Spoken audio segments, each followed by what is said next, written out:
പറഞ്ഞത് അല്ലാഹു അക്ബറു കബീറ, അല്ലാഹുവേ നീ ഏറ്റവും വലിയവനാണ്, നിന്റെ വിഷയം എല്ലാറ്റിനേക്കാളും വലുതാണ്. വൽഹംദുലില്ലാഹി കസീറ, ഒരുപാട് നിനക്ക് സ്തുതി അല്ലാഹ്, നീയാണ് നന്ദി അർഹിക്കുന്നവൻ. വസുബ്ഹാനല്ലാഹി ബുക്റതൻ വഅസീല, രാവിലെയും വൈകുന്നേരവും ഒരു ദിവസം മുഴുവനും അല്ലാഹുവേ, ദിവസം മുഴുവനും ഓരോ സെക്കൻഡിലും നിന്റെ പരിശുദ്ധിയെ ഞാൻ വാഴ്ത്തുകയാണ് എന്ന് പറഞ്ഞപ്പോ മുത്തനബി സല്ലല്ലാഹു അലൈഹി വസല്ലം തങ്ങൾ ചോദിച്ചു, ആരാണിത് പറഞ്ഞത്? നിസ്കാരം കഴിഞ്ഞു ചോദിച്ചു, ആരാണിങ്ങനെ പറഞ്ഞത്?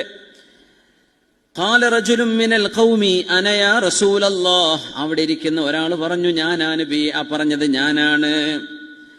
അജിബ്തു ലഹാ ഫുതിഹത് ലഹാ അബ്വാബുസ് സമാ, ആകാശലോകങ്ങളുടെ സർവ്വ കവാടങ്ങളും ആ പരിശുദ്ധമായ ദിക്റിനെ